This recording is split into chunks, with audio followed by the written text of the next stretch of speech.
The day after I was found and brought back to my biological family, before I had even learned everyone's names, I was forced to marry a man with a limp in place of the fake heiress. I didn't throw a fit or get angry. I heard the guy's family was incredibly wealthy, which I was perfectly fine with. And the fact that he had an unforgettable first love and wouldn't lay a finger on me? I was even more satisfied with that. I put up with his cold glares and harsh words for 3 years. I finally saved up enough money to leave and start my own life. But when I handed him the divorce papers, he looked at me with red-rimmed eyes and begged, "Please, don't leave me, okay?" After living a hard life for over 20 years, I suddenly found out I was the daughter of a wealthy family. In that moment, it felt like one of those switch-it-at birth stories had come to life. My parents held my hands, their eyes wet with tears, saying I had suffered, and then they took me home. I walked into a house I could have only dreamed of before, staring blankly at everything around me. "Ava, this is your home now," my mother said with a kind smile, telling me to settle in. The sound of footsteps approached, and a girl about my age rushed over, hugging my mother tightly from behind. "Mom, you're finally back. Who is this?" "From now on, she's your older sister, Ava." My mother didn't introduce her to me, but I knew who she was. Chloe, the most famous girl at our school. Rich, beautiful, and what many people called a goddess and a socialite.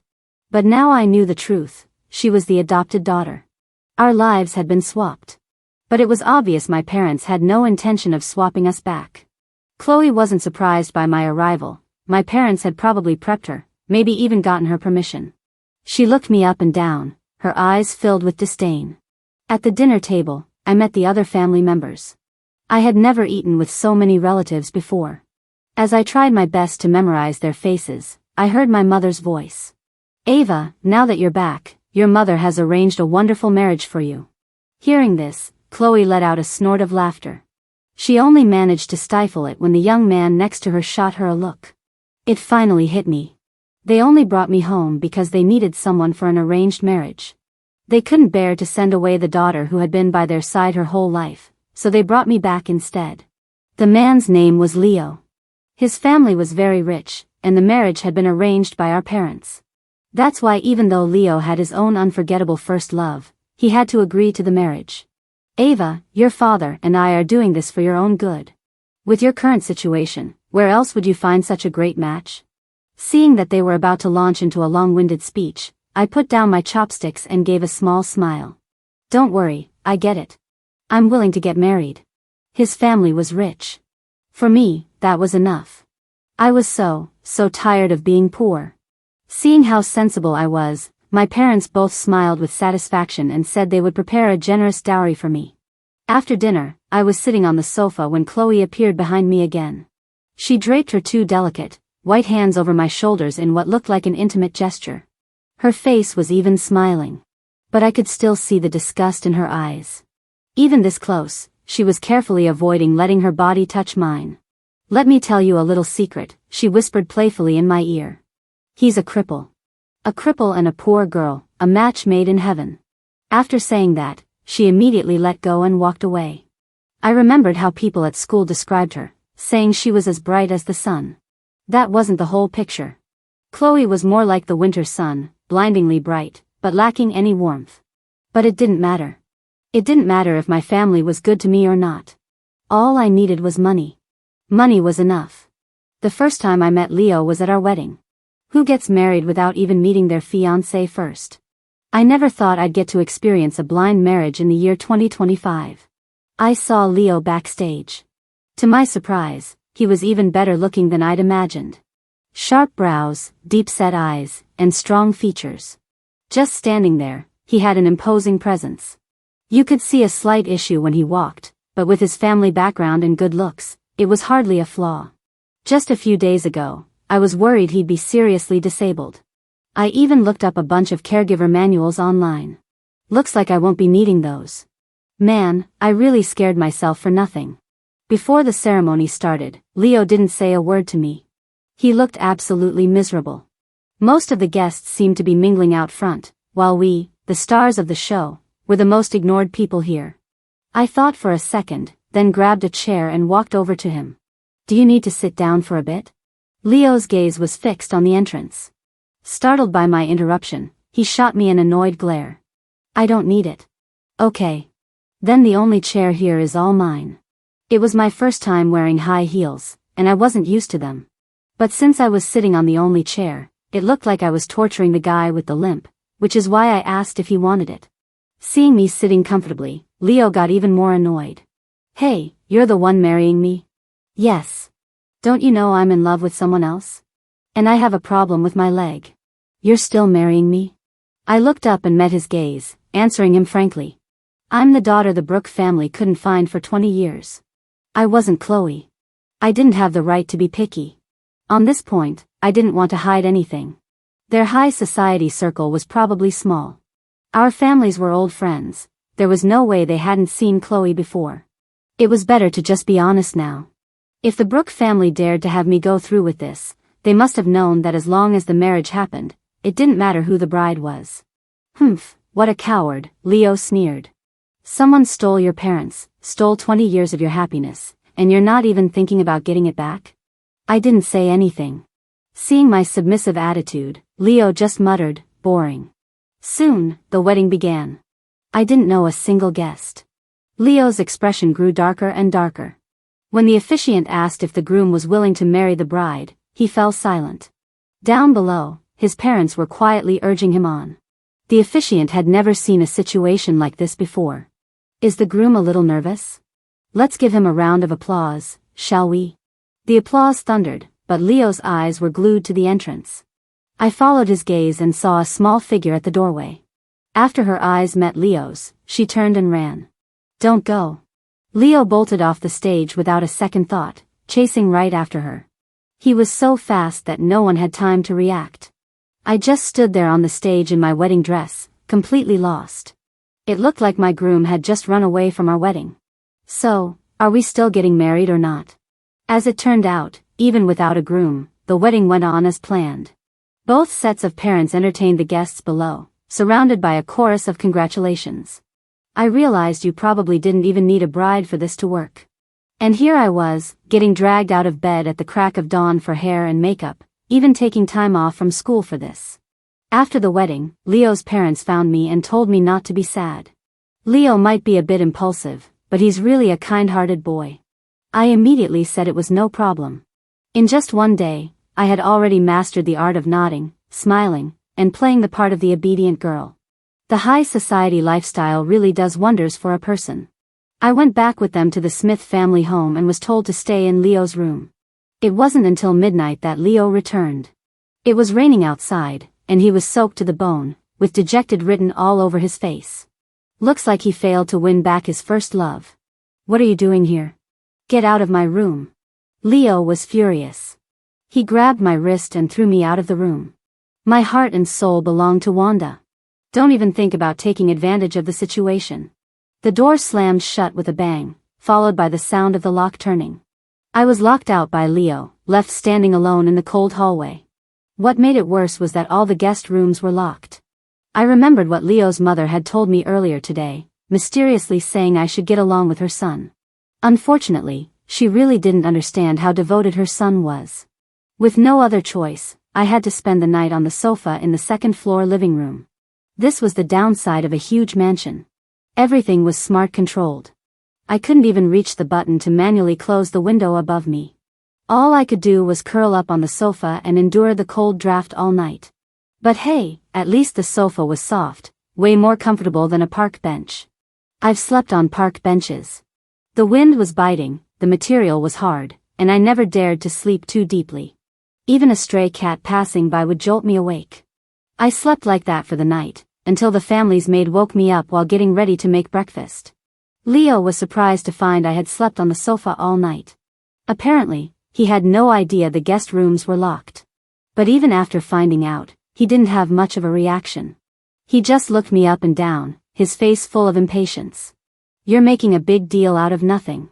Didn't you think to ask someone to open a door for you? I didn't want to argue with him over little things. I had an 8 a.m. class and was in a hurry to get to school.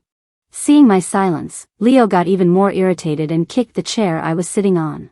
Hey, couldn't you have fought back against this marriage? I went on a hunger strike for 3 days. They were just about to give in, but then they heard the Brooke family's daughter was willing to marry me, and all my effort went to waste. He grabbed the back of the chair and yanked it, spinning me around to face him. Leo suddenly leaned in close, staring into my eyes and saying, word for word, "You don't have a crush on me, do you? Did you deliberately want to marry me?" I finished the last bite of my toast, wiped my mouth with a napkin, and finally spoke. "We just met for the first time at the wedding yesterday, didn't we? Besides, a hunger strike works for you because your parents care about you. But I had only met the Brooke family for the second time on my wedding day. Going on a hunger strike would do nothing but make me miss a few meals and get dizzy. It wouldn't affect anyone else. The squeaky wheel gets the grease, but only because it has a mother to hear it. I don't." Getting from Leo's house to school was a bit of a hassle, and I almost ended up late for my 8 a.m. class. The classroom was nearly full when I finally hurried in. Chloe was clearly surprised to see me walk into the classroom. What's there to be surprised about? I've always been a nobody. Even though we're in the same major, it's perfectly normal for her not to have known who I was for the past 3 years. This was a filler course. The professor mostly just had groups come up to present, with other groups offering critiques. Coincidentally, Chloe's presentation topic was about family relationships. So, before she began, she shot me a provocative smile. For the positive case study in this presentation, I'll be using my own family. Chloe started sharing stories about her family, describing a life where she was showered with love. Her parents took her traveling all over the world and attended every important event in her life. She had a doting older brother at home. She didn't need to work, she could get anything she wanted. Research shows that children from loving families grow up to be more confident and brave. Every time she recounted a happy childhood memory, she would give me a meaningful look. When the presentation ended, many people had looks of longing on their faces. If only I could experience Chloe's life for just one day. Yeah, her life is my dream. Seeing that she was done, the professor started asking for volunteers to give their critique. Just then, Chloe spoke up again. "Professor, may I ask Ava to give her comments?" "Of course. Is Ava here?" Chloe turned to look at me with a malicious grin. "Ava, could you please comment on my childhood?" I was asked to stand up. Facing everyone's stares, I spoke calmly, "It sounds very happy. I'm quite envious. The topic is also very innovative and worth learning from." Even though it was a formulaic answer, the professor didn't press further and moved on to someone else. But Chloe no longer cared about anyone else's opinion, she just glared at me with resentment. After class, as I was packing my things to go to my part-time job, Chloe suddenly stopped me. She clapped her hands to get everyone's attention, then walked over and took my hand in a friendly manner. "I want to tell everyone something. Ava is also my parents' child. We're sisters. It's just a shame that due to an accident, she didn't grow up with our family." Her words sent a ripple of whispers through the room. "They don't look anything alike. Chloe looks like a rich princess, but Ava. They have different last names, too. Could there be some drama behind it? I heard Ava used to work part-time and even applied for a needs-based scholarship. How could she be a rich kid?" The whispers from the crowd made Chloe's smile even wider, and her grip on my hand tightened. "What should we do? Nobody believes it. I mean, you were living on the outside for so long. How about I talk to Mom and Dad and get them to let you come home for visits sometimes? I can lend you my clothes. If you dress up a bit, maybe you'll look like you belong in our family." I pulled my hand back, ignoring the red marks her grip had left, and looked her straight in the eye. "So what? It's not like you're the most cherished child in the family anyway." Chloe's smile froze for a second before she shot back. "What are you talking about? Mom and Dad love me the most, even if I'm not their biological daughter. It's because they don't care. You're not going to inherit the company or any important assets anyway. You're just a pet to have around for fun, something to brighten up the place. It doesn't matter if you're real or fake. Whoever provides more emotional value gets to stay." I glanced at her designer clothes. Her face turned pale, and she looked like she was about to collapse. "You're lying." "I don't need to lie. Can't you feel it? The real heir is your brother. They're grooming him because he shares their blood. If the heir was a fake, they would definitely do something about it. After all, a fake would be a constant reminder that they were cheated. But if it's just a little pet that doesn't need to inherit the family fortune, just someone to keep around and spoil." I stepped closer to Chloe, and she trembled and backed away. "A pet doesn't need to inherit a company, doesn't need to be trained to make money. It just needs to keep its owners happy. Seeing Chloe trembling like a leaf, I patted her on the shoulder. But of course, between you and me, they'd definitely love you more after all these years together. That's why you get to stay. But are you sure you want to be compared to me? We didn't start from the same place. Her competition shouldn't be me. I was busy. Besides my studies, I had a lot of part-time jobs. Even though I was married, Leo and I maintained a live and let live relationship. My room was next to his. Many times, I could hear him on the phone with his first love, his tone incredibly gentle. But recently, it seemed this first love was planning to go abroad, and Leo was trying to convince her to stay. The other person seemed determined, even disappearing on him. She only left a letter, which was mailed to the house. Since you're married now, let's not get tangled up with each other. Unable to find her, Leo started drinking to drown his sorrows. Then one evening, I got home from my part-time job and heard the news that Leo had been arrested for a DUI.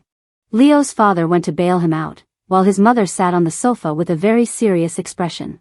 I said hello and was about to go upstairs, but she stopped me. The Smith family doesn't need the little bit of money you make from your part-time jobs. We agreed to this marriage because we hoped you could keep an eye on my son. She sat on the sofa, looking at me with a scrutinizing gaze. The reason I chose you over Chloe is because the woman seducing my son also plays the tragic backstory card. Chloe, on the other hand, was spoiled growing up. My son has a bad temper, and the two of them would inevitably clash. I hope you understand what's most important here. She picked up a cup of tea and handed it to me. Just as I was about to take it, her hands suddenly let go. The scalding tea spilled all over my foot, and the cup rolled away. Mrs. Smith tooted as she looked at the cup under the coffee table. Useless things should just be thrown away. Butler, get rid of this whole tea set. With that, Mrs. Smith turned and left. Her last words were a clear warning to me. Fortunately, after being bailed out for the DUI, Leo seemed to have learned his lesson. He stopped going out to drink. The house was big enough, he could drink anywhere. This was perfect for me. As long as his parents didn't find out, they wouldn't bother me. Seeing that I wasn't a tattletale, Leo was pleased with my sensibility. When the mood struck, he'd even ask if I wanted to join him for a drink. I thought you'd be nagging me like a mother hen. I won't. I was too busy with my homework to have the time. Leo just sat next to me with his glass, rambling on. She would nag me. So bold. No drinking, no street racing. When she got mad, she'd just stare at me with those red eyes. I didn't understand what good it did for Leo to tell me all this. Mrs. Smith had already found out that his first love never bought a plane ticket. It was probably a tactic to pressure Leo into getting a divorce. Instead of sitting here drinking, he should just go and win her back. You're so boring. It's like pulling teeth to get a word out of you. Leo downed the rest of his drink and then staggered to his feet and walked out. But he came back quickly, tossing a box in front of me. A gift for you. I was a little surprised to suddenly receive a gift. Leo opened another bottle of wine and sat down next to me. I heard my mom gave you a hard time the other day. Think of this as compensation. You might be boring, but at least you don't sell me out. I opened the box. Inside was a pair of simple-looking sneakers, but the price tag was anything but simple. You should throw out those cheap pairs you wear to your jobs. Cheap shoes will mess up the arches of your feet. Leo seemed to know a lot about this stuff, going on about everything from the material to the design, talking about ergonomics until my head was spinning. I didn't realize you were into this kind of thing. Of course. I used to be on the soccer team. Cleats are really important. As he spoke, Leo glanced down at his right leg. An accident had left him with a limp. With my talent, if I hadn't gotten injured, I would have crushed all those other losers. Too bad God closed a door on me. Leo chugged his wine, the smell of alcohol filling the air around him. I accepted the shoes and couldn't help but look at his leg again. If God closes a door, you can just open it again. Isn't that what doors are for? Hearing this, Leo, who had been slouched on the sofa with his eyes half closed, suddenly snapped them open. He didn't say anything. I focused on my computer screen. Suddenly, a shadow fell over me. Leo leaned in close, the scent of alcohol flooding my senses. I turned my head, and the tip of my nose brushed against his face. Startled, I instinctively pulled back. What are you doing? Ava.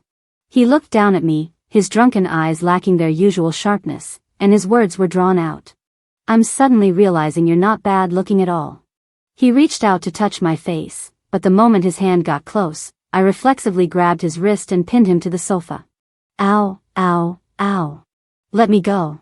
His shrill cry snapped me back to reality, and I quickly let him go. Sorry. Next time, don't just sneak up on me. Ouch, hey, don't you know we're married? Leo rubbed his sore wrist, but a strange light flickered in his eyes. Have you had training? I've been doing taekwondo since I was a kid, and I couldn't even beat you just now. No. Impossible. Don't play dumb. There's no way you have moves like that without training. Who was your coach? I sat back down at my computer, saved the homework I had just finished, and then slowly said, a bunch of teenagers. If you don't want to get beaten up, you have to beat up others. That was a lesson I learned a long time ago. Leo didn't press the issue. But from that day on, his attitude towards me began to change, almost without him noticing. He became curious about my past and started asking me a lot of questions. Occasionally, when he was in a good mood, he would let me into his room. One entire wall was covered in trophies. Leo would introduce each trophy to me, one by one, explaining the meaning behind them. The day my final exams ended, he even drove to the school to pick me up, saying he wanted to take me to do something fun. I never expected it would be playing soccer. Leo called a few friends, and we played all day. When Mrs. Smith heard about this, she called me, overjoyed, and had more gifts sent over. I spent New Year's with Leo. I accompanied him back to the Smith family home for a few parties. But on New Year's Eve, Leo was called away by a phone call. I saw the caller ID, Wanda. Mrs. Smith saw it too, but she kept a smile on her face and just patted my hand discreetly. It's just some little tricks. Don't pay it any mind. I have high hopes for you. All I can say is, Mrs. Smith had misjudged the situation. Even though my relationship with Leo had thawed a bit, we still maintained a hands-off approach. I was very happy with the way things were, until the Brooke family called and asked me to come home for dinner. It was the third day of the Lunar New Year, and everyone was there. The person who opened the door for me was my nominal brother, Chris. Everyone gathered for dinner, but the atmosphere was strangely silent. I looked around and realized it was because Chloe hadn't said a word. What's been going on with Chloe lately? She's suddenly become so quiet, Mrs. Brooks said with a hint of dissatisfaction. Chris stepped in to smooth things over. She'll be 22 after the new year. It's time for her to be a bit more mature. I didn't like the atmosphere in the Brooke household, even if they were my blood relatives. After dinner, Mrs. Brooke finally revealed the reason she'd called me over. Ava, how are things going with Leo? You've been married for half a year. It's about time you had a child. I never expected them to be even more anxious than Mrs. Smith. I hadn't even graduated, and they were already pushing for a baby. There's a good project coming up, and we want to partner with the Smith family. But our company has had some recent losses, so if the Smith family could give us a bit of a discount. Mrs. Brooke handed me a cup of tea. Later, have the butler move the bird's nest soup and other things into your car to take with you. You need to get your body ready as soon as possible. Chris, sitting on the sofa across from me, chimed in, Leo is still young. A child will help him settle down, and you'll be able to secure your position in the Smith family. Before I could respond, the butler had already loaded all the health tonics into the car. It seemed like they were planning everything for my own good, but they didn't care if it would mess up my own plans. I have no intention of having a child. Leo and I haven't even slept together. Hearing this, Mrs. Brooke calmly slipped a small bottle into my hand. You're a woman. All it takes is the crook of a finger to get what you want from Leo. After seeing the label on the bottle, I immediately stood up to leave, but Chris stopped me. Stop, Ava. You don't have a choice. Your grandmother is waiting for you to save her life. I had already walked out the door, but his words made me stop in my tracks. My grandmother was still in the hospital. Back when I was at my wit's end, the Brooke family found me and promised to get her the best doctors. Her treatment was at a critical stage. If I gave up now, all the progress would be for nothing. Footsteps approached from behind, and Mrs. Brooke came to my side. Her smile was still there, but it didn't reach her eyes. Your brother was just joking with you. You're our daughter. Since we're family, we'll take care of your grandmother too. As she spoke, she pushed the bottle back into my palm. You know what to do, don't you? I knew. I never had a choice. This was the first New Year I hadn't spent with my grandmother. She was being looked after by a caregiver arranged by the Brooke family, and I wasn't allowed to see her. I wanted to see my grandmother, but Mrs. Brooke told me to finish the task she'd given me first. Leo had been home less and less recently. The few times we did run into each other, he smelled of perfume. His eyes would dart away, as if he wanted to say something to me, but before he could start, I would have already turned and gone back to my room. The New Year holiday was over, and school was about to start again. As I was organizing my notes, Leo came home. The loud slam of the front door was enough to tell me he was in a bad mood. I told you, I have my own plans. Stop pressuring me. Not now, absolutely not. She can't leave me. Didn't I tell you? Her family situation is complicated, and she has a... Leo walked straight over and sat down next to me, his words cutting off abruptly. It seemed the person on the other end had hung up. He tossed his phone onto the table in frustration and sank into the sofa. In the split second before the screen went dark, I saw the name Wanda. So, he was this impatient even when talking to his first love? And who was this woman who couldn't leave him? What are you doing? Leo sat up and looked at my screen. Before I could switch tabs, he had already seen it. You're playing the stock market? Which stock are you watching? Just looking around. It's for a class project. Before I could say more, he had snatched my laptop. You can't just look at this stuff when you're watching stocks. If you miss the key information, you'll end up losing everything. With that, Leo started clicking through different pages, showing me exactly what information to look at. He even recommended a few good stocks. These few have been doing really well lately. If you invest a good amount, you might be able to buy a car when you cash out. My heart fluttered for a moment, but reality quickly crushed the thought. To invest, you need capital first. Ugh, you're really something. Leo let out a long sigh, then picked up his phone from the table. A moment later, I received a notification, a transfer of 20,000. Go on, invest it. If you trust me, you won't lose money. He got up and left. I stared at his retreating back as he went to his room, the phone in my tightly clenched hand growing warmer. Once school started, I got busy again. Surprisingly, Leo seemed to have more free time. Besides his usual time at the company, he started spending more and more days at home. I had a feeling he'd had a fight with his first love. Mrs. Smith was very pleased with my performance and even mentioned me to Mrs. Brooke. She was so happy that she allowed me to visit my grandmother in the hospital. Grandma looked much better. She held my hand and talked for a long time. Ava, dear, have I been a burden to you? No, of course not. Don't worry, Grandma. I found a really good part-time job, and I'm making a lot of money. She had no idea how much her treatment actually cost. That was my agreement with the Brooke family, neither of us could tell her the real numbers. Otherwise, she would have pulled out her $4 and refused treatment on the spot. The caregiver outside quietly reminded me that my time was up. I had to get up and leave. Ava, dear, when Grandma gets out of the hospital, I'll make you your favorite sugar cookies. I nodded, fighting back tears as I turned away. I had another part-time job in the afternoon. In the elevator, I took out my phone to get ready to scan for a bike share, when the elevator suddenly stopped. 5th floor, obstetrics and gynecology. I instinctively looked up and my eyes met those of a woman about to get on the elevator. It was the first time I had ever met Leo's first love, Wanda. I hadn't even decided what expression to make. I had just managed to say hello, when she suddenly jolted, hid the report in her hands behind her back, and then turned and ran. Hey, why are you running? That's when the accident happened. I was still wondering why Wanda was reacting so dramatically. In her haste to run away, she bumped into a nurse's cart. With a loud crash, both the cart and Wanda fell to the floor. Then came her scream. My stomach, it hurts so much, my baby. My mind went blank. Wanda was wearing a pure white dress, and blood was slowly trickling down her leg. It was late at night when Leo returned. Everyone else had already gone to bed. Only I was waiting in the living room, my mind still a complete fog. I heard a noise at the door. I stood up, about to speak, when a powerful force slammed me against the wall. Why did you do it? The back of my head hit the wall, and my ears started ringing. My vision went dark for a moment. Leo's hand tightened around my neck as he roared at me. Why did it have to be you? Why did you have to hurt her? I could have handled things. Why did you have to come and kill my child? In his rage, Leo was terrifyingly strong. I couldn't fight back at all. The dwindling oxygen in my lungs made it hard to even speak. I didn't. Even so, I tried my best to explain.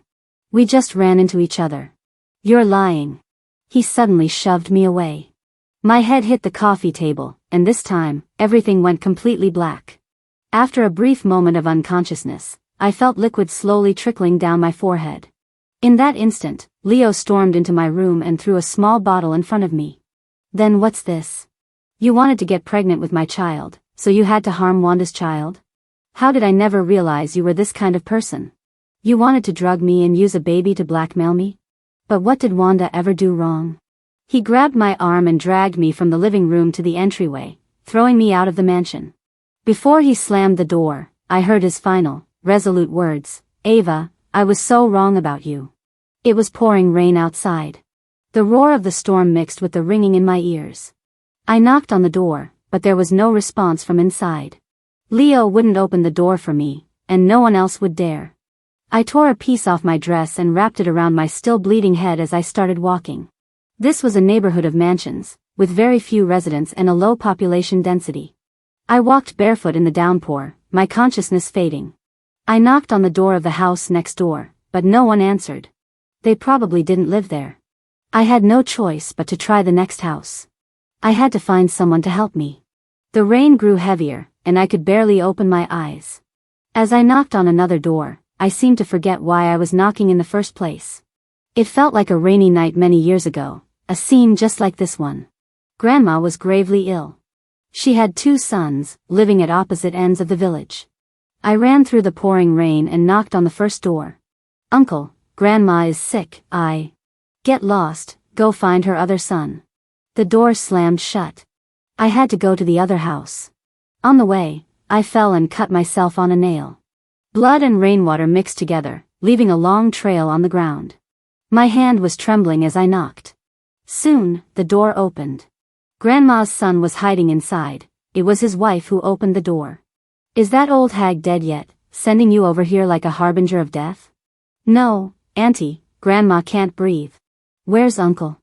I tried to rush inside but was shoved back by the woman. She slapped me hard across the face. That old woman wouldn't even spend money to buy her own son a car, and she still has to raise a stray like you. Now she remembers she has a son. Get lost. I remember that night, I knocked on door after door, begging the villagers to save her. Grandma didn't die in the rain that night. And I won't die in the rain today. As I knocked on another door, only one thought filled my mind. I will pull myself out of the fire, again and again. Finally, this time, the door opened. A beautiful woman stood inside. Hello, can I help you? I'm sorry, please, help me. I couldn't hold on any longer. I collapsed at the doorway, the woman's shouts being the last thing I heard before my eyes closed. When I woke up again, I was in a hospital. The doctor had put 7 stitches in my head. Concussion and a high fever. Any later and it would have been serious. The woman had stayed with me all night. I thanked her, but she just waved her hands dismissively. It's nothing. Helping you out is like doing a good deed. I rested in the hospital for a few days. During that time, I borrowed a stranger's phone to send Leo a message explaining what happened. I couldn't let myself be framed for this. Mrs. Smith came to see me, her tone impatient. You can't even handle a small thing like this. You just let that woman play her games. She had her assistant pay my medical bills and then left. After being discharged, I went back to the mansion to get my things. The mess from that night had been cleaned up. The cleaning lady looked at me, wanting to say something but holding back. According to her, Leo hadn't been back these past few days. It's fine. It doesn't matter. I just wanted to get a good night's sleep, then go back to school and work. I needed to save my grandmother, and I needed to save myself. Nothing else mattered. What woke me up was a call from the hospital. I had only been asleep for 2 hours. My grandmother's caregiver was on the other end of the line, frantically telling me to come to the hospital immediately. I rushed out without a second thought. I had bribed the caregiver originally hired by the Brooke family. I didn't dare gamble my grandmother's life on the Brooke family's conscience. I gave the caregiver a sum of money and told her she had to call me the instant anything happened. But at the hospital, I ran into Leo first. He looked surprised and blocked my path. "What are you doing here?" "I saw the message you sent me later. Get out of my way." I pushed him aside. Leo, caught off balance, fell to the floor, looking at me in disbelief. But I had already rushed into the elevator. Thankfully, it was a false alarm today. Grandma just had a sudden shortness of breath. But after the examination, the doctor called me into his office. "In this situation, she needs surgery immediately." "How much?" The doctor told me the number. "Thank you, doctor. I'll get the money right away. Please don't tell the Brooke family about this, okay?" After a brief silence, he nodded. "My duty is to care for the patient." I left the hospital. That evening, Leo came home early too. I checked the security footage later. "I'm sorry, I was just so angry." "Are you hurt?" "Let me see." I dodged his hand and forced a smile. "It's fine, it'll heal soon." "I'm sorry." "You can ask for anything as compensation, or I can break up with her. Can you give me $50,000? Leo's words caught in his throat. I walked up to him and repeated myself. "Give me $50,000. Consider it a loan. And we'll just let this whole thing go." Leo gave me the $50,000. As he handed me the check, he asked, "Ava, can you really forgive anything someone does to you for money? Or is there anything you wouldn't do for money?" I paused for a moment before taking the check from his hand. "Yes. As long as there's money, it's fine." In that instant, I saw the disdain in Leo's eyes. I later heard from Mrs. Smith that Leo and Wanda were already on the verge of breaking up. But right at that moment, Wanda found out she was pregnant. Even after the accident and losing the baby, Wanda chose to stay with Leo when she woke up. One was a first love who, after losing her child, refused any financial compensation and only wanted his heart. Compared to my money-grubbing nature, she was certainly noble. I paid for my grandmother's surgery and continued to work and study like crazy. Leo and Wanda got back together and started dating frequently. To keep Mrs. Smith from finding out, I started covering for them. Leo gave me money regularly, a sort of payment for my services. Every time I took the money, the scorn in his eyes deepened. "Ava, I used to think you were different, but it turns out you're just like the rest of them." "Of course, I'm no different. We're all human, and we all have to work hard to make a living." Life at school was dull, until one day the news spread that Chloe hadn't been to class. She was gone for 2 full weeks, and no one knew where she went. I got a call from the Brooke family, asking me to come home for dinner. Even though their plan for me to get pregnant had failed, they weren't angry. Instead, they welcomed me with smiles. I knew the real reason: my grandmother had been discharged from the hospital. I rented a small apartment and hired a caregiver to look after her. They had lost their leverage over me, so they had to play nice. But I wasn't in a position to completely cut them off just yet. At the dinner table, Mrs. Brooke made a big announcement. Chloe was getting married. This time, the groom was even worse, a man in his 30s who already had a child. He held the key to an important project the Brooke family wanted, so Chloe had to marry him. When she refused, they cut off all her financial support and locked her in her room, having meals sent up to her. During one of these meal deliveries, she managed to escape downstairs, her clothes in disarray and her hair a mess, looking like a madwoman. At the front gate, Chris stopped her and slapped her across the face. "This family has spoiled you for over 20 years. It's time for you to pay us back. Don't forget, you're not even a real Brooke. You should be grateful you've been allowed to live this happily for so long." Chloe lay on the ground, screaming hysterically, while every member of the Brooke family, dressed in their exquisite clothes, watched her with cold indifference. Before I left, Mrs. Brooke took my hand and told me I was a lot like her. "Your mother has missed you so much. You are my most precious and beloved daughter." The 2 men beside her, one said a father's love for his daughter is endless, the other said I was his only sister. It was disgusting. This disgusting life went on for a very, very long time. Until Wanda got pregnant again. This time, she took the pregnancy test results straight to Mrs. Smith. This time, Leo was surprised too. According to him, he and Wanda had been on and off for so long that they hadn't slept together in ages. Mrs. Smith was furious. In a fit of anger, she slapped me. "You can't even control your own husband. What good are you? After she left, only Leo and I remained in the mansion. After a short silence, he spoke anxiously. I was definitely set up. She deliberately got me drunk. That woman actually tricked me. Leo and Wanda had been entangled for years. Maybe the novelty had worn off, or maybe because no one was there to find out and intervene thanks to my cover-ups. Their smooth sailing relationship had hit a snag. Leo wanted to break up, but Wanda refused. They had been fighting about it ever since. Ava, It's okay. This is between you two. You should decide for yourself. I got an ice pack and pressed it to my face. Leo walked over and looked me over. I realize we haven't had a proper talk in a long time. You're not even angry with me. It's okay, you can take out all your frustration on me this time. Alright then. Let's get a divorce. I took him up on his offer. Leo froze on the spot. Oh, are you that angry? But after it sank in, a flash of wild joy crossed his face. I get it, I'm not using a divorce to force you two to break up. This is a decision I've made after careful consideration, and it has nothing to do with Wanda. I'm about to graduate, and I want to resolve this before I do. I went to my room and pulled out the divorce papers I had prepared long ago. Only then did it finally hit Leo. What do you mean? Who gave you permission to divorce me? With red eyes, he tore the divorce papers to shreds in front of me, then knelt by my legs, scrutinizing my expression. Ava, you're just angry, right? Don't be angry. I can break up with Wanda. I'll cut things off with her completely. I sat on the sofa.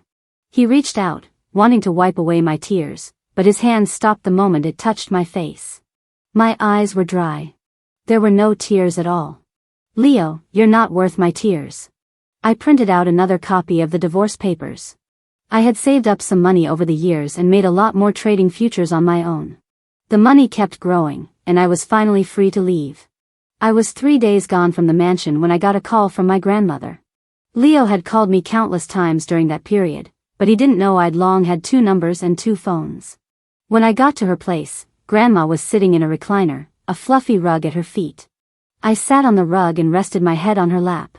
She placed a hand on my shoulder and patted it gently, humming a faint, familiar tune, just like she did countless times to lull me to sleep as a child. On the high green mountain, the daylilies bloom, I'll pick one for you, my little girl. I rested my head on her lap, tears streaming down my face. The patting on my back grew lighter and lighter until it stopped completely. Grandma closed her eyes, asleep in the sunlight. She would never wake up again. The caregiver had told me to come see her more often, that she'd been saying her time was short.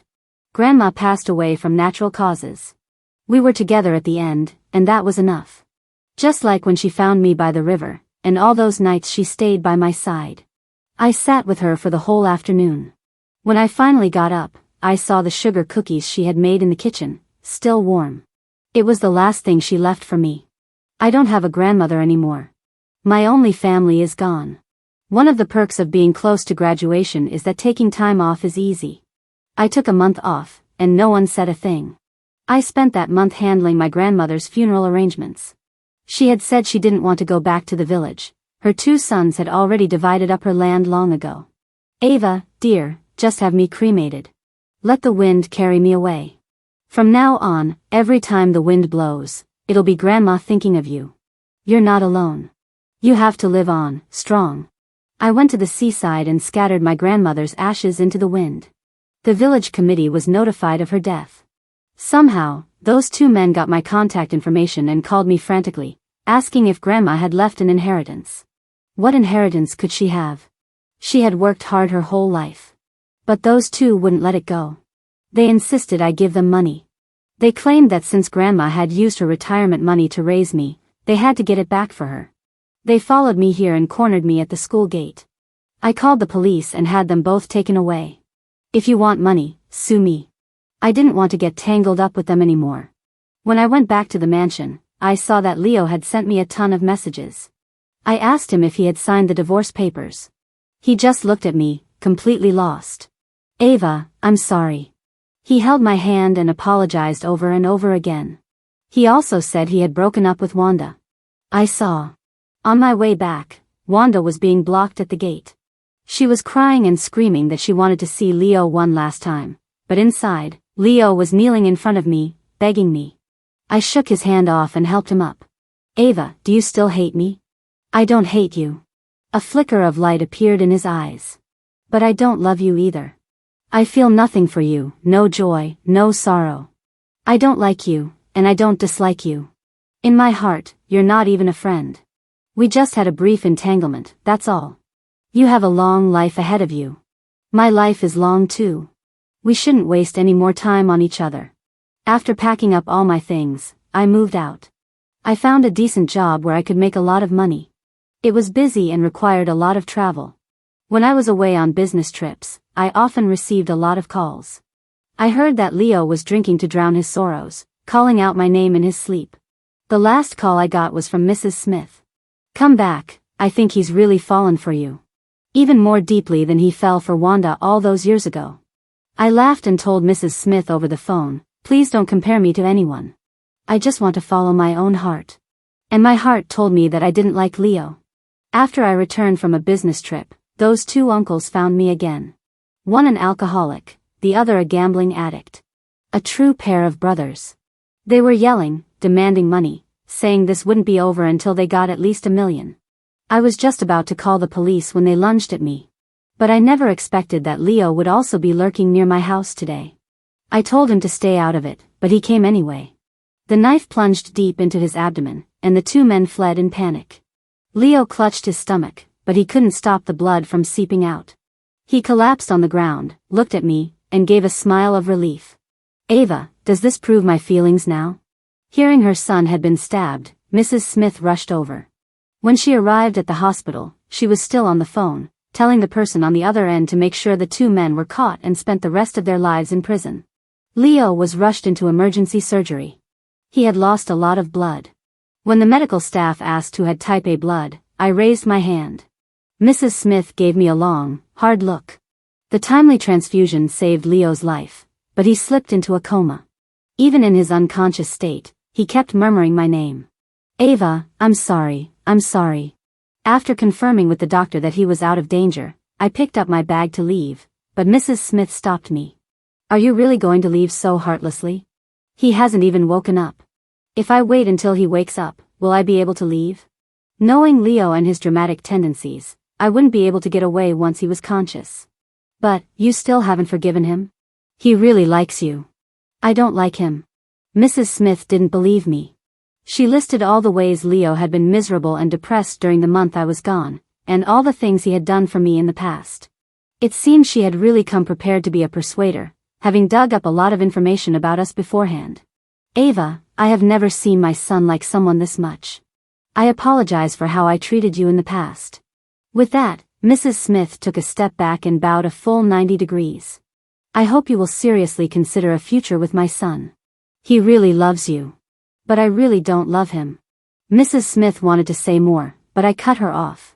I'm grateful for the care Leo has shown me, but the hurt he caused me also takes a lot of emotional energy to heal from. If I ignore the pain I've suffered just to bask in his love, I'd be betraying the version of myself who worked so hard to heal. Call me selfish, call me cold, whatever. I have to love myself first. I left. I didn't want to get entangled with Mrs. Smith or Leo anymore. My life's path belongs to me. I want to choose my own life, freely. Epilogue. The next time I ran into Ava was 6 years later. This city isn't that big, but it isn't that small either. It took Leo this long to finally see her again. She had changed so much. Dressed in an evening gown, she moved through the crowd, surrounded by praises. She was a new star in the business world now, with a sharp eye for investments that never missed. Someone clapped Leo on the shoulder and said, "This her investment style is a lot like yours. Interested in going up and saying hello?" Leo hesitated for a moment, but then declined. Of course, it was similar. Because she was smart. He had taught her how to pick promising stocks, how to handle mergers and acquisitions, how to invest. He had taught her, step by step, molding her into a version of himself. And just as cold as himself. After waking up in the hospital, Leo knew they were over. He had desperately sought an answer, trying to win back her heart. So he turned on his family's old friends, the Brooks, snatched away their investments, and drove them into bankruptcy. She must have seen the news plastered everywhere. But she showed no reaction. Leo took over the company from his father but rarely went home. Mrs. Smith asked him why he had become so distant from the family, if it was because of Ava. Because she had once bullied Ava, her son now disliked her too. After blaming everyone else, Leo finally realized the person most at fault was himself. He had laid hands on her, trampled on her dignity. The harm he had caused her was forever etched in her memory. Leo had a checkup recently. His health was failing. The endless work and emotional exhaustion had taken their toll on his body. He didn't know how much longer he could hold on. He was tired. Taking one last look at Ava, he turned and walked away, her words echoing in his mind. If God closes a door, then just open it again. Isn't that what doors are for? Unfortunately, that door would never open again.